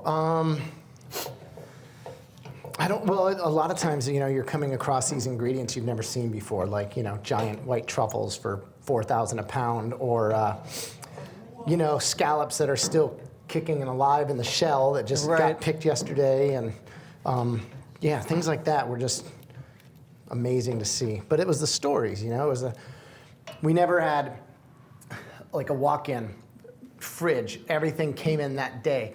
So you would fill this up with all your little ingredients, and you have tomatoes on your dish, we got a couple tomatoes, we got whatever. And so if you chopped up all your tomatoes and you had some left over, tomorrow it gets put in family meal because you have to cut them and do them again. You can never serve the same thing again. Wow, You start from zero every day, which is brutal, and you would never see in another restaurant because financially it doesn't make sense. Yeah. But that was it. And so one day, and it's glass, we're in the middle, it's Saturday night, it's crazy, everyone's running around doing their thing, and we hear Charlie scream for everyone to stop and come over here. And so we go over there, and he's like, look at this. Look at that, this thumbprint right here. How many of you have walked by here tonight and seen that thumbprint and didn't do anything? And who would sit here and put their thumb on, we should close the restaurant tonight. Let's just, everyone go home. This is an outrage. Why are we here? Nobody cares about anything, because if you don't care about the greasy thumbprint on the glass, then you don't sharpen your knives, and you don't taste your food, and you don't care about this, and you know what I mean? It was because everything is of equal importance is the whole philosophy. So you, again, learn to constantly look at everything. And you were saying, so you leave Trotter's and then you realize you get to other restaurants and you realize, I'm a lot better trained than many other, the habits I have are really epic compared to just however, it doesn't mean you're a better person, doesn't mean it's just the way you'd been cooking and not knowing anything different. Yeah, well, you're getting beat up the whole time. So you're made to feel... Someone almost applauded for more cheese. I just want to...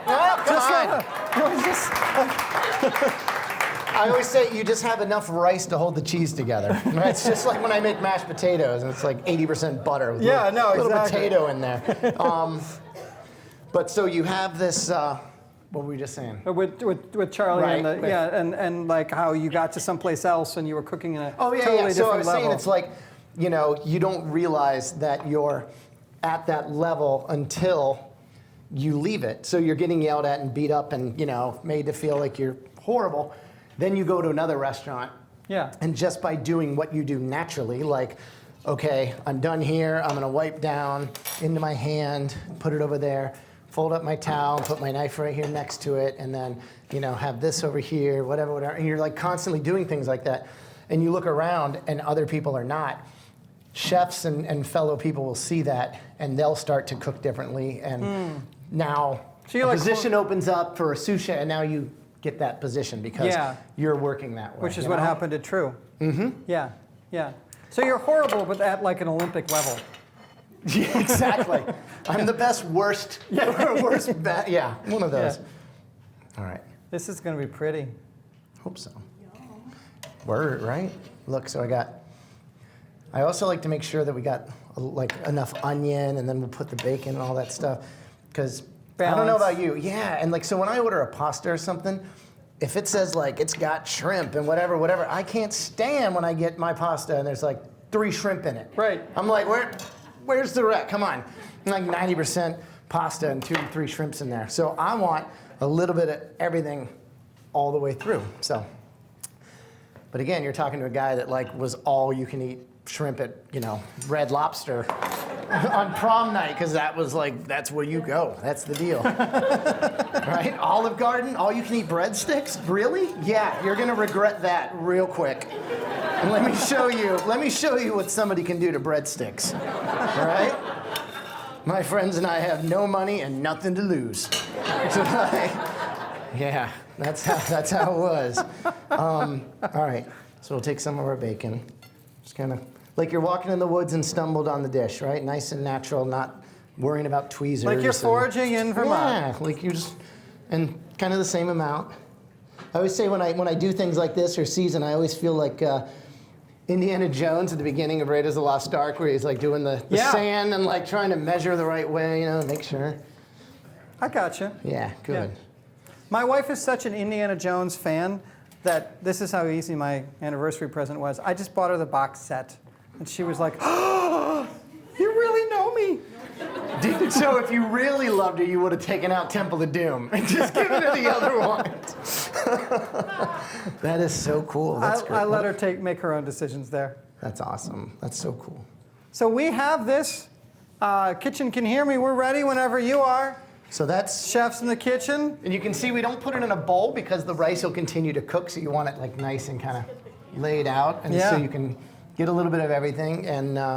yeah, tasty stuff. Boom! Thank you, guys.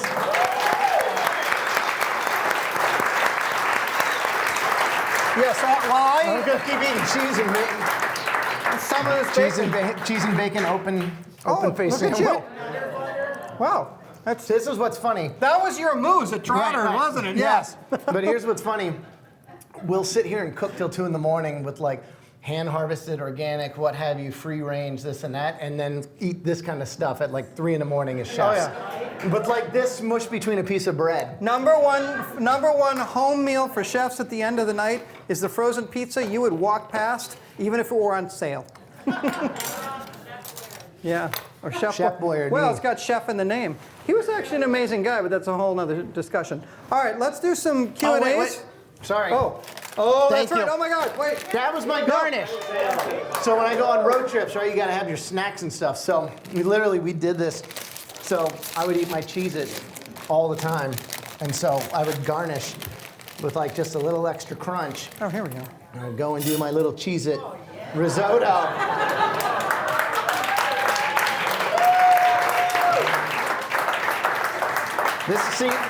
That's like when you get to a level and you own a restaurant and you're just like, I dare you to tell me I can't do that. Like, you know what I mean?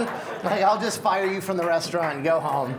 It's not you, it's me, but I'm serving cheese. Are those Cheez-Its free range, farm to table? Yeah, they are. Yeah. Those are locally sourced from down the street. What is it, the Quick Go? From a very good gas station. The best, the finest gas stations. Right, exactly. Yes.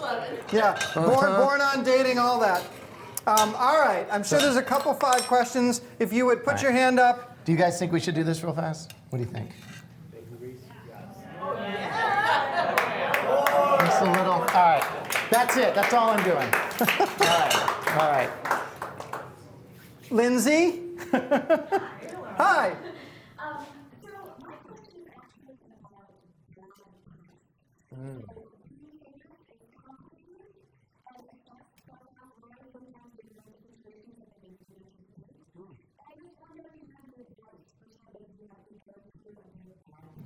Yeah, absolutely fight back as much as you can. That's what I do, right? And I'm not the only person that does that if you look at kind of like where we're at politically, Twitter-wise, too. But we talked about it earlier. So I did a thing with Lollapalooza where we oversaw the food. We brought in like 10 chefs and, to each do the dish of what they were going to do. It was like a free, fun little preview for like friends and family. And we invited like 10 food writers. One of the food writer people reviewed and critiqued all the dishes. Which it was not meant to be. It was just like, come on in, everybody welcome. Right. So it's like 1 in the morning, and I'm in a bad mood now. So I just go on Twitter in all caps and write F Chicago Magazine. Not knowing it's going to turn into this big thing. It turned into a big thing. So another thing, there's a food critic guy in Chicago. He ate at a restaurant, and he has a very Polish last name that rhymes with Dolinsky. So this person has a very high sense of self-worth, and was basically live tweeting how bad the meal was while the chef was cooking this big giant free meal for him. So he came to our restaurant and I kicked him out and was like, we're not cooking for you. That turned into a big thing. So my whole deal is like, press-wise, you can either run, you can hide, you can just be like, I'm so sorry, you can be like, no, they're right, or you can realize you have 20 people working for like 10 grand a year, 18 hours a day for this vision that they love, and like a baseball coach, you know, or we were saying, right, the player gets called on a strike even though the ball is over there. He has to come out and fight for his guys or else he'll never have that respect. And I feel the same thing. You can't have a team of people dying for your food and restaurant and et cetera and be like, no, it's, you know, we don't want to look bad or saying, you know, let's just let it. It's like, no, be like the sourest of grapes and totally call people out because you need to defend what you stand for and what you're all about. So that's how I go. Again, there's other people that would not agree with that, but that's not me.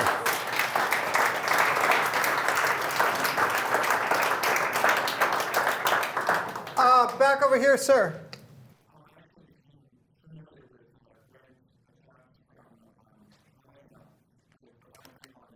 Mm-hmm.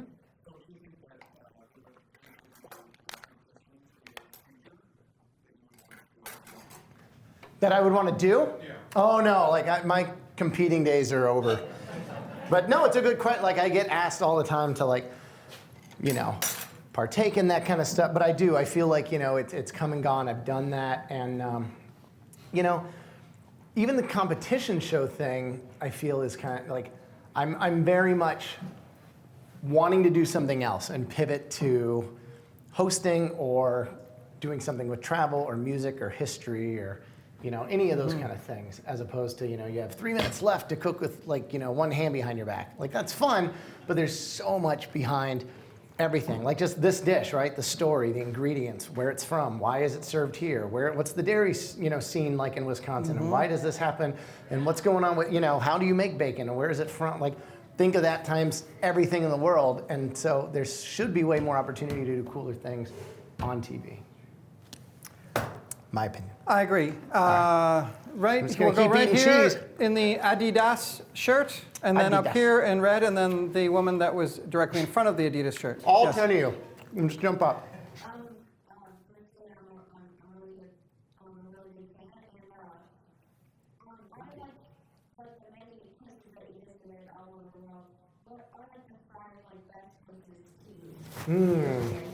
I would say New Orleans. Love New Orleans. I love the spirit, the energy. I love Memphis too. Been to New Orleans 4 times for the food in the last 3 years. No way. We did our baby moon there. Really? Yeah. I did it my birthday like 2 years ago. Yeah, because I mean, you're not walking a lot, but you can still eat a lot. You're eating breakfast as you think of what you're having for lunch, and then you're dinner. Yeah. A baby moon is the honeymoon travel that you go on before you deliver the baby, because after that your life is over for a while. Yeah. You're not seeing anybody or going anywhere. Right. And so you like, yeah. Oh, and Leah Chase blessed our child. Oh. No way. Yeah. Wow. Anyway. Okay. Back to the question. I like Montreal. Yeah, great food town. I like Barcelona or anywhere in Spain if we're like going overseas. Barcelona? Yeah, Barcelona. Barcelona. Yeah. Hong Kong, super cool. I'm just going to make this happen right here. Please do. Yeah. Chicago, you know, the States. Would you? I would definitely think Chicago is an amazing town. I'm like layering it up. It's like a bacon. No, please do. It's like a bacon layering surprise. Like a 7-layer dip, but it's just 3 ingredients. Right. 7 layers. It's like a cheese cafuti. Yeah, there you go. So yeah, I'd say that those towns are really cool as far as good food. Maybe not, like you got to realize if you go to a city to eat, you want to eat what's indicative of that area. You don't want to just go to like a fine dining restaurant that you can get the same meal in Paris as you can in Copenhagen, as you do in New York, as you like everyone does a swoosh with a whatever and these microgreens with this tweet. Like go to the place and like start at the bottom as far as the cooking and move up, right?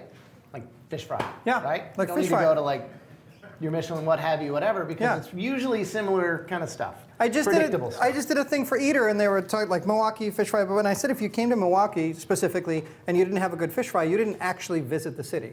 Like you may have been there for 9 days, but you didn't really. Right. I mean, it's so endemic, and there's things like that in every city. You go to Montreal or Quebec in particular, and you don't have what's the melty cheese over the poutine? Poutine, yeah. Right. Like you didn't go. Right. You might have looked at, you go to Robuchon's spot, but it's the same menu as the one in Hong Kong, New York, and Paris. So All right, what else? Can you speak about the restaurant scene here in Madison and what would it take for you to open a restaurant? Oh my God! You know what? Kyle and I have been working on that for a while. We have. We're gonna do something cool. But he's actually gonna be showing me around later and telling me all the spots. So if you guys have recommendations, pull me aside and let me know. What? Well, no, they're shouting out Chef Mangano, who is amazing, and his restaurant Papavro. Will you stand up, my friend, please? Yeah. Thank you, Chef. Francesco is an incredible chef, and he has, well, let him have the mic for a minute, because he has a cool connection to you through one of his chefs. Oh.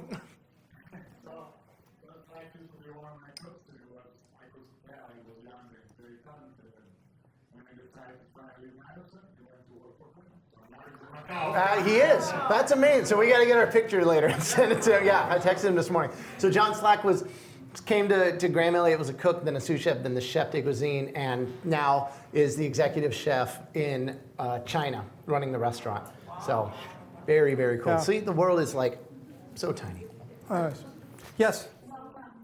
Thank you.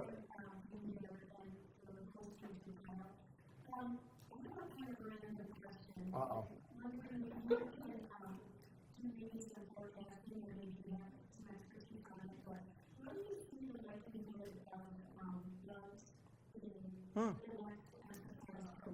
Yeah, Bring 'em. Yeah, I say bring 'em. I mean, here's the thing. Like, we had a talk over an amazing dinner that we had, provided by the team here earlier, and we were kind of discussing like the overfishing and the fact that there's really not going to be many types of fish in the next 5 to 10 years, and that also, when you think now with globalization, so many different countries have money and access to beef and things like that. So all of that's getting used up, and now that's getting expensive. So people are going to be using alternatives, which is why you see all the plant-based stuff now, Beyond Burger, Impossible. Like, none of that existed a year and a half ago, and now it's, a $1 billion industry. So Right. I think it's only a matter of time, but you have to get past the scary, creepy, gross factor, right?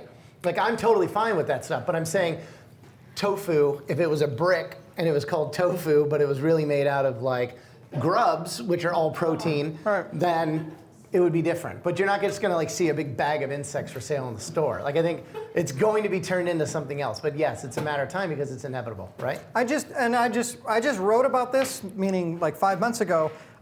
We're eating it now. You guys were all applauding for Merck's cheese with the red wine. Oh yeah, the color and stuff, Dude, right? that is, just so you know, that's beetle. Mm-hmm. You're all eating it in small doses. The in juice, certain- yeah. Starbucks, the red drink in Starbucks was beetle juice. Yeah. Don't say it 3 times. No, yeah. So, but I totally agree with Graham in that remarketing and repackaging.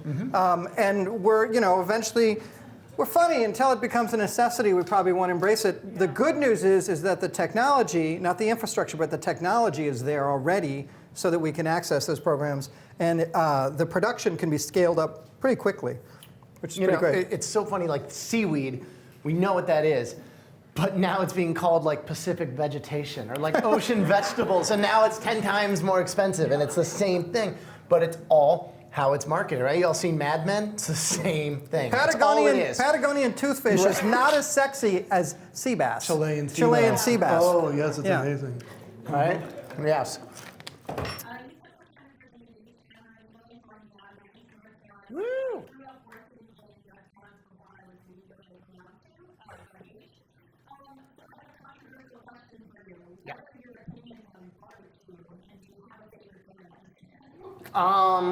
I like, like my minced slaw, and I like the mustard base.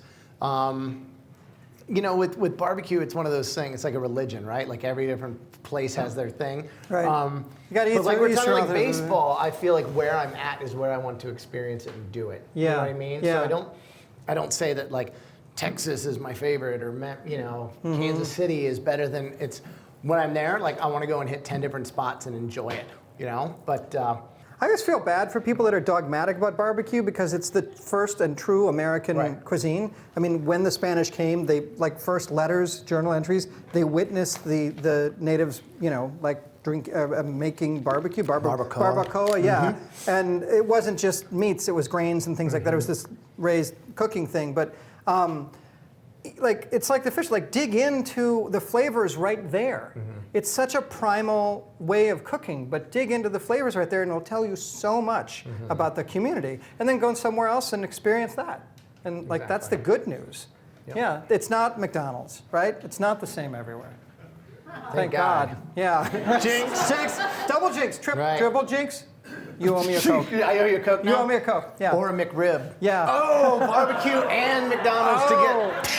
Okay, the woman in the That goofy just jacket happened. over here, and then we'll come up here, and then we'll go there, and then we'll call it a night.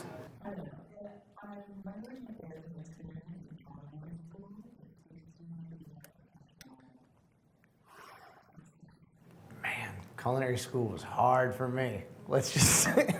I think I graduated like a 1.5 GPA at the end. They were just like, I swear to God, they literally were like, I had to turn in my project, and I think they got it, and they were just like, just get him out. Like, just do it. You know what's amazing, though? Then you get on TV, and I became one of the distinguished alumni, and I have a chair they gave me. Like, it's amazing. I beat the system. But no, I think the hardest part of cooking school for me was being forced to learn the basics, which is cool, right? You need to know how to like sear and braise and grill. But I wanted to make like wasabi ice cream in pastry class and like failed it because I didn't make vanilla ice cream. But that's like as hard-headed as I am, where it's like, I don't want like vanilla's lame. Anyone can make vanilla. Like I want to do this because I want to do a tuna dip and like, but again, I'm the guy that failed like geometry 3 times because I said I'm not going to do the homework because I don't care what a rhombus is and I don't want to know what the shape is. I'm not going to ever use that in what I do. And so Yet you know all these terms. why did I need to do any homework then? Ever? I clearly know what I'm talking about. I'm a geometry ninja. But no, so I think culinary school is amazing in that you learn the basics. You learn from certain instructors, and that's another thing that's super important. So when you're in cooking school, know what chefs to like pony up to, right? Because everyone's got high points, low points, strengths, and weaknesses. I was in culinary school and I wanted my diploma. Then I wanted to learn other things. And then I realized that some of the chefs, you know, some of them just kind of came in, showed you what they do. And then one of the other guys, like on his days off from cooking, was like doing ACF stuff and competition, you know, certified executive, all that. And we all like hovered around that guy like a moth and learned so much, you know? And so I joined the ACF. Then I learned about plating and presentation and like, you know, the competitions, and I love that. And one of my instructors is now the dean of all of Johnson & Wales, and he was one of the guys that was an instructor that we would talk to after class and get experience from, you know? So like know how to utilize not only the knowledge you get with cooking school, but the amazing people that you get to learn under, but also stand next to and try to get as much out of them as possible. But you have to know? stand next to them. Yeah, but I mean, you can't just like take notes at school and then hand in your work and then do your exam or whatever and like move on. Like if you're with somebody, if you're working in a kitchen and the chef tells you, make these dishes and whatever, you don't just do them and go home. You want to like pull them aside every day and just be like, how'd you do that? And where were you when you studied over here? And why did you make that this way? And what would you think if I did this? And why, like, you're there for a certain amount of time, get every single thing that you can while you're there. That's one thing I wish that I had done in the past, I think, when I was in school. Good answer. Good answer.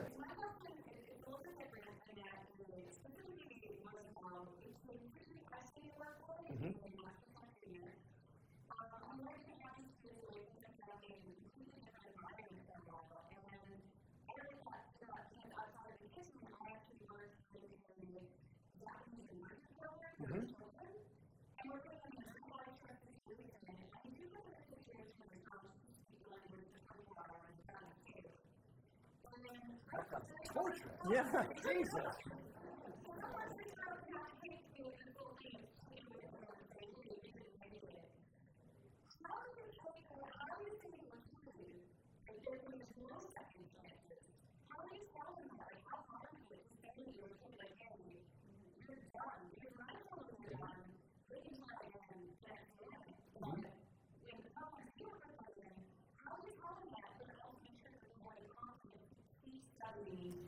Well, the secret is they all get a pony.